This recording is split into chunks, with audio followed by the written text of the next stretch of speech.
നമസ്കാരം. ഡ്രൈവിംഗ് ലൈസൻസുമായി ബന്ധപ്പെട്ട ഒരു വലിയ മാറ്റത്തെക്കുറിച്ചാണ് ഈ വീഡിയോയിൽ പറയുന്നത്. നിങ്ങളൊരു വാഹനം ഓടിക്കുന്നയാളാണെങ്കിൽ ഈ വാർത്ത തീർച്ചയായും അറിഞ്ഞിരിക്കണം. ചാനൽ ആദ്യമായിട്ട് കാണുന്നവരാണെങ്കിൽ സബ്സ്ക്രൈബ് ചെയ്യുക, വീഡിയോയ്ക്ക് ഒരു ലൈക്ക് കൂടി ചെയ്യുക. കേരളത്തിൽ ഡ്രൈവിംഗ് ലൈസൻസിന് പുതിയ നിയമം വരാൻ പോവുകയാണ്. ഇനി മുതൽ ഗതാഗത നിയമം ലംഘിക്കുന്നവരുടെ ഡ്രൈവിംഗ് ലൈസൻസിൽ ബ്ലാക്ക് പഞ്ചിങ് എന്ന രീതിയിൽ പോയിന്റുകൾ ചേർക്കും. നിശ്ചിത എണ്ണം പോയിന്റുകൾ എത്തുന്നതോടെ ലൈസൻസ് സ്വയം റദ്ദാകും. അതായത് നിങ്ങൾ തുടർച്ചയായി നിയമം ലംഘിക്കുകയാണെങ്കിൽ നിങ്ങളുടെ ലൈസൻസ് പോകാൻ സാധ്യതയുണ്ട്. ഓരോ നിയമലംഘനത്തിനും നിങ്ങളുടെ ലൈസൻസിൽ ഒരു പോയിന്റ് ചേർക്കുന്നതാണ്. അതാണ് ബ്ലാക്ക് പഞ്ചിങ് എന്ന് പറയുന്നത്. എത്ര പോയിന്റ് എത്തിയ ലൈസൻസ് റദ്ദാകുമെന്നത് ഇനിയും നിശ്ചയിച്ചിട്ടില്ല.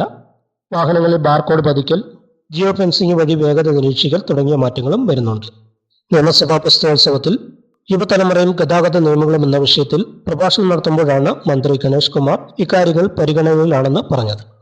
അതുപോലെ സ്വകാര്യ ബസ്സിലെ വിദ്യാർത്ഥി കൺസെഷൻ മൊബൈൽ ആപ്പ് വരും. റോഡ് കയ്യേറിയുള്ള കച്ചവടങ്ങൾ, അനധികൃത പാർക്കിംഗ് എന്നിവയും കർശനമായി തടയും. ഈ നിയമത്തെക്കുറിച്ച് പലരുടെയും പ്രതികരണങ്ങൾ വ്യത്യസ്തമാണ്. ചിലർ ഇത് നല്ലൊരു നിയമമാണെന്ന് പറയുമ്പോൾ മറ്റു ചിലർ ഇത് അധികമാണെന്ന് കരുതുന്നു. ഈ നിയമത്തെക്കുറിച്ച് നിങ്ങളുടെ അഭിപ്രായം എന്താണെന്ന് കമന്റ് ബോക്സിൽ പങ്കുവയ്ക്കുക. ഡ്രൈവിംഗ് ലൈസൻസിന് വരുന്ന ഈ പുതിയ നിയമം നമ്മുടെ റോഡുകളെ സംരക്ഷിക്കാൻ സഹായിക്കുമെന്നാണ് പ്രതീക്ഷിക്കുന്നത്. അതുകൊണ്ട് എല്ലാവരും ഗതാഗത നിയമങ്ങൾ കൃത്യമായി പാലിക്കാൻ ശ്രദ്ധിക്കണം. കൂടുതൽ വാർത്തകൾക്കും അറിയിപ്പുകൾക്കുമായിട്ട് ചാനൽ സബ്സ്ക്രൈബ് ചെയ്യുക. മറ്റൊരു വീഡിയോയുമായിട്ട് വീണ്ടും കാണാം.